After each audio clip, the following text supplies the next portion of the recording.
Okay, so it looks like it's time to start back. So it's my Mhm. great pleasure to introduce my colleague and collaborator and friend, Mateusz Purikowski, who's currently at KTH in Stockholm. He's going to talk about the regularization index of Sturm Liouville operators with trace class resolvents and beyond. So take it away.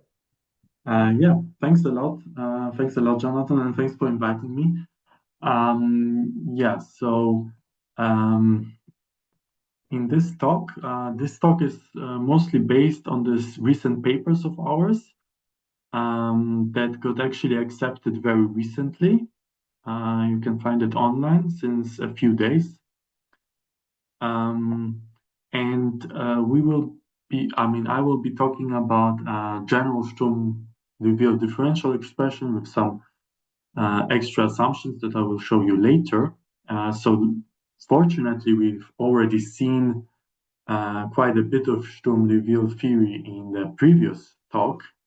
In this talk, I will assume this free coefficient form, where for the coefficients, I have those I would say quite general assumptions that there are required to be L1 locally, so locally integrable, meaning in particular they don't need to be integrable near the endpoints A and B, which also can be plus minus infinity.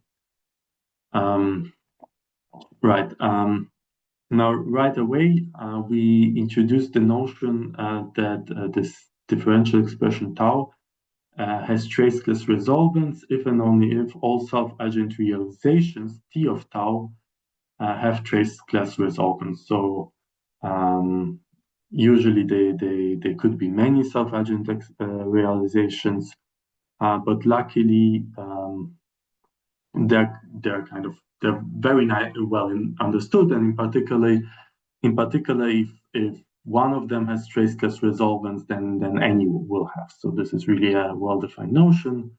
Concretely, this means that the trace is in some complex numbers, and this will be equivalent to the spectrum being purely discrete, and the inverse of the eigenvalues being summable of the non-zero eigenvalues, of course. So this is what we mean by tau having traceless resolvents. Now, the simplest example is if the coefficients are actually L1 integrable. So integrable, in that case, we have Weyl asymptotics. So lambda n will be proportional to n squared. And the trace will obviously be finite. So in that case, we trivially have that tau has traceless resolvents.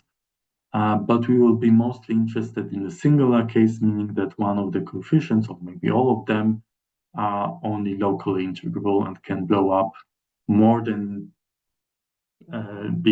might be non-integrable near A and B. Another notion that we will need is that we will say that this equation is non-oscillatory if solutions F of this kind of equation. Here I don't assume any boundary condition, I just view this as a classical ODE basically. If solutions have only finitely many zeros on the interval A and B, A to B. Right, so we will it turns out that if we have traceless resolvents, then this non-oscillatory condition will be independent of lambda being in the real numbers. So usually this condition can depend on lambda, but in this traceless resolvent case, this is not the case. So now, assuming that we indeed have that this equation is non-oscillatory, we say that a solution of this eigenvalue equation is called principal at the endpoint x equals to a if it's in a sense smaller than any other linearly independent solution. So the solution space of classical solution is two-dimensional. Those are non-oscillatory solutions by assumption. So the denominator doesn't vanish here, and indeed the limit will always exist, and there will be always one solution up to multiples, which is the smallest one. So in the simplest example, just of a free Schrödinger operator on a finite interval, we have that the principal solution at 0 at the left endpoint is just phi x is equal to x, say, and the non-principal we can choose, for example, 1 or 1 plus c times x, something like that, or of course multiples of those. And those will all satisfy the conditions. And I should also say that theta will be then called a non-principal solution. Essentially, any solution other than the principal one will be called non-principal. So now we already come to our first theorem that we prove in our paper, namely, if we assume that tau is indeed non-oscillatory, then we have that the following conditions are all equivalent. The first condition is that if we take this differential expression and we restrict it to a neighborhood of the endpoint A, so here C is just some number strictly between A and B, and we consider just this Sturm Liouville differential expression, then this thing will have traceless resolvents, and that's one condition. And the other two conditions are very similar. We actually have in our paper even more conditions, namely the behavior of the principal solution, which we will always denote by phi, so I will not mention this every time. The behavior of the principal solution is somehow independent of the spectral parameter lambda. So the growth is, or the decay or growth is basically the same.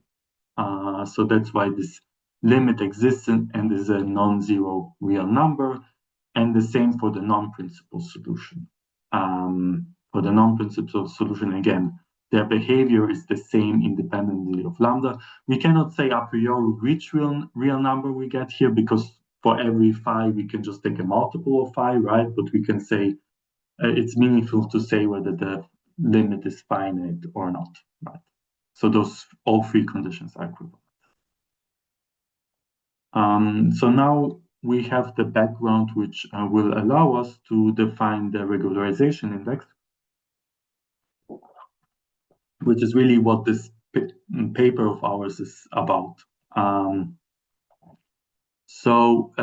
Given that we have traceless resolvents, it actually follows from this previous theorem that we can actually find phi and theta that again solve this classic ODE basically, and that are additionally entire in Z, in the spectral parameter, which we now also allow to be complex valued, such that phi is always principal at the left endpoint at x equals to a, and theta is always non-principal. And such that the limit of the ratio for different spectral parameters is always equal to 1. So one can always define such solutions. So the previous theorem told us that the limit will always be finite, but we can always choose phi and theta such that it's actually equal to 1 in that case. Right. So once we have this kind of fundamental system, it turns out that phi and theta will automatically have some additional structure. Namely, we can, of course, being entire functions in Z, we can always expand them in an absolutely convergent power series.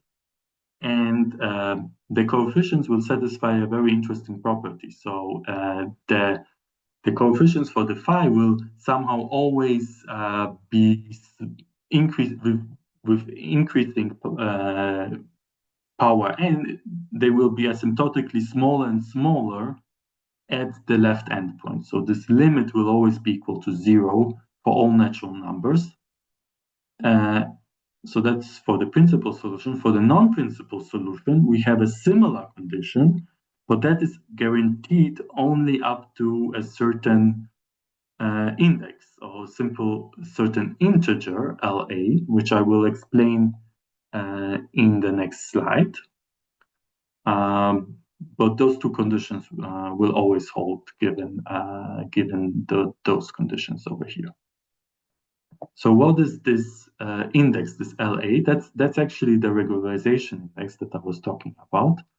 And it turns out that this is defined to be the supremum or the maximum of all n, such that the limit of phi 0 over theta n is equal to 0. So recall that basically this phi with index 0, that's just basically phi 0 x, right? Because then all the sum vanishes. It's just the phi 0 x, right? So that's basically the principal solution with spectral parameter 0, and the same for theta 0, but we can also compare the principal to the not the non-principal, because there we know that the limit will be 0, but to theta 1 and theta 2 and so on, and they are increasingly smaller at the endpoint, so it's not a priori clear whether this limit will always be 0 if we choose something larger here. So the index is exactly the kind of maximum n that one can choose. If theta n will always be asymptotically larger, then the index is just defined to be infinite. And this indeed can happen. So we call this integer, this LA, or infinity, it can be also infinity, the regularization index of tau at x equals to a. A similar notion appeared in some recent work of Langer and Voracek, though they use very different methods, so it's by no means clear or trivial that what they call delta is somehow the same thing as we have it here, but I just thought it's worth mentioning that it appears very similar. Okay, so the key property of this index is that it is equal to 0 if and only if tau is in the limit circle case at x equals to a. And the limit circle case means basically that the problem is like behaves essentially like a regular problem, meaning that the coefficients are actually L1, even though they don't have to be L1, but the problem is essentially behaves the same way as though they would be in L1. And importantly, we need then to define a boundary condition at that endpoint. And that happens exactly if the regularization index is equal to 0. So in a sense, it quantifies how far we are from this limit circle case. And this actually can be made completely rigorous using commutation method or the Abu transforms, depending on what terminology you prefer. And yeah, that's what I will be talking about next. Actually, but first, let's look at a simple example. So let's consider the Bessel differential equation, which we already have seen in the previous talk. In one form or the other, at least. We choose here the parameter nu greater than -1/2, actually, because it's nu plus times nu plus 1, it actually covers all possible choices of here already if we restrict nu to be greater or equal than -1. And then entire principal and non-principal solutions can be defined explicitly via those formulas, where here this J is the usual Bessel function, not the modified Bessel function, but the usual Bessel function J. And one can indeed check that those are the phi is principal, the theta is non-principal, and both are entire in Z. Now we can just use the Taylor expansion of the Bessel functions to see that if we expand in Z, then the phi looks something like this. You have some coefficient Cn and then some power of x times Z to the n. And for theta, it looks very similar, except the power of x is, of course, a bit different. So we have that the theta n is just proportional to x to the minus nu plus 2n, and phi 0 is proportional to x to the nu plus 1, right? So to find the regularization index, we have to see how large we have to choose n, such that such that theta n will asymptotically at 0 no longer be larger than phi 0.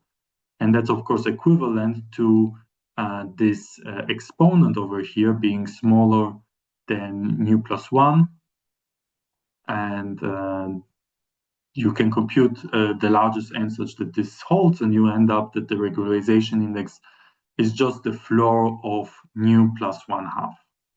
And the general case, if nu can be chosen to be anything, then additionally we would have to have the floor of the absolute value of nu plus 1/2. And for this particular example, actually a perturbation of the Bessel differential equation, this index was already appeared naturally in the work of Kostenko, Saknovich, and Teschel on the perturbed Bessel differential equation. So our work really shows that this is a universal phenomenon that happens for many examples. This is just one example where this index appears. It can be computed actually very easily for many examples. I would think that it can be also computed for most of the examples from the previous talk, probably, because there are explicit solutions. But we solved it for a few examples that I listed here. So here is the Jacobi equation. So the eigenfunctions for the right self-adjoint realization are the Jacobi polynomials, and the regularization indices at -1 and 1. So this is defined on -1 to 1. At -1 is the floor of the absolute value of beta. At +1 is the floor of the absolute value of alpha. For example, for the quartic potential, which has a much stronger singularity at the origin, the regularization index is infinite. If we truncate the problem at beta so that we indeed have a purely discrete spectrum, the problem is then regular at B, and therefore the regularization index at B would be 0. For the power potential, it's somehow the other way around. Here, the regularization index at 0 is 0 because the problem is just essentially regular, while at infinity it's infinite. And another interesting example is the Laguerre equation. So here the Laguerre polynomials would be the eigenfunctions. Again, for the correct self-adjoint realization, the regularization index at 0 would be the floor of the absolute value of alpha. And at infinity, it actually doesn't exist, because if we restrict this object to some C infinity, right? Then it turns out that the eigenvalues grow linearly, so it's not so this problem will not have traceless resolvents if we restrict to some neighborhood of infinity. And in our terminology, the regularization index does not exist, but essentially it behaves as though it would be. So now let's look at a few applications of this regularization index. Our main application really comes from the commutation method. So for simplicity, we assume here the Schrödinger form. We already have seen in the previous talk, we can very often reduce to this case via the Liouville transform. And then to define a Darboux transform, we have to find the so-called seed function psi, which is just the classical solution of this equation, which is positive on the whole interval. And then we can define in the second step two differential operators, which are first order differential operators. And then they factorize our tau in the following way. So you can algebraically check that this formula holds. And then the Darboux transform of tau of seed function psi would be the same thing, but with the order of the operator switched.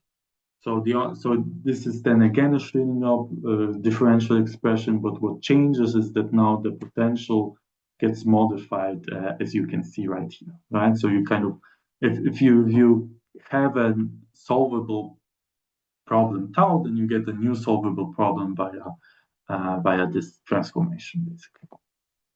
Now we denote a sequence of Darboux transforms by using such arrows if and only if tau n can be obtained from tau n minus 1 via Darboux transform. And then our main result on double transform is that the regularization index is just the infimum of the length of such sequences of double transforms, such that the final tau n is in the limit circle case at x equals to a. So this is indeed the motivation for the naming it the regularization index, because tau n would be like almost a regular problem at a then. I mean, it would be limit circle. So moreover, we can actually exactly say what happens with the regularization index. So if we choose the seed function for the Darboux transform to be principal at x equals to a, then it turns out that the regularization index goes up by 1, while when we choose it to be non-principal, the regularization index will go down by 1 if it's positive, or will stay 0 if it's already 0. Yeah. So in some sense, this actually explains many classic identities. So you can check that if f is a solution of tau f equals lambda f, then basically tau hat, the Darboux transform of a psi f, if you just write it out, will be equal to lambda times a psi of f. So that means that basically this first order operator transforms you solutions of the one Sturm Liouville problem to solutions of the Darboux transformed Sturm Liouville problem. And there are many examples like this. So going back to the Bessel equation, it turns out that this identity that holds for the Bessel functions can be understood via this fact, this observation. So essentially, this identity just implies that the Darboux transform of tau nu plus minus 1 will be tau nu, the Darboux transform of tau nu will be just, again, from the same family, tau nu plus or minus 1, depending on which seed function we choose. And on the level of the regularization index, if we recall that it's the floor of the absolute value of nu plus 1/2, then the new regularization index will be the floor of nu plus 1/2 plus minus 1, depending on our choice of the seed function. So that can be indeed L0, L0 plus 1, or L0 minus 1, exactly as like described in this theorem, right? So this is really where this plus minus 1 comes from. And once you see this, there are many other examples for all kinds of special functions. So here is one for the Jacobi polynomials. This first order differential equation can be also understood essentially as via those Darboux transforms, and you can again see the parameters change by 1. There are also versions where they go down by 1. Here's also for the Laguerre polynomials. It's all related, like with the definition of this regularization index and this kind of linear dependence, at least away from 0. Right. So yeah, I guess I have only like 2 minutes left. So I would like to comment on some very, very recent work of myself, Jonathan, and also Fucci Guglielmo, where we study what happens if we no longer have trace class resolvent, but Schatten P class resolvents. So the preprint, I put it on arXiv just today, so I don't even have the arXiv number yet. But here we have that if we denote by PA the smallest integer, such that this restriction is not in the Schatten P class, meaning that if this PA is greater or equal to 1, this is just equivalent to the resolvents not being in trace class, then we have that the principal non-principal solutions behave asymptotically as x goes to a to the endpoint, just as though as the ones with the spectral parameter 0, but with those exponentials here. And here, this zeta are just basically the zeta functions evaluated at L for the restricted problem to some interval tau x to c. So obviously, this will be regular if we restrict to some small interval. But as x approaches a, the eigenvalues converge to the eigenvalues of the whole problem, and if the problem is not in Schatten P class, those zeta, all those zeta values that appear in the sum will actually diverge. So this this is kind of, this formula therefore kind of captures this divergent behavior. And a few things, other things we do in this problem is we construct an entire phi that is of minimal order in Z as an entire function. And we construct characteristic functions of minimal order in Z, which are relevant to the study of spectral zeta functions. So characteristic function essentially is the entire function of zeros exactly at the eigenvalues. But despite all this analysis, we were not able to find the construction of the non-principal solution of minimal order. In fact, we don't know whether it exists, and this problem seems to be highly interesting because it would be related to local Borg-Marchenko uniqueness theorems as studied in that paper where the minimality of theta was crucial. Yeah, I guess I should be finishing up now. So here are the papers that I mentioned in my talk. And yeah, thank you for your attention. All right. So let's thank Mateusz for a very interesting talk, though I have a bit of bias with the interest part. So, okay. So let me stop the recording real quick.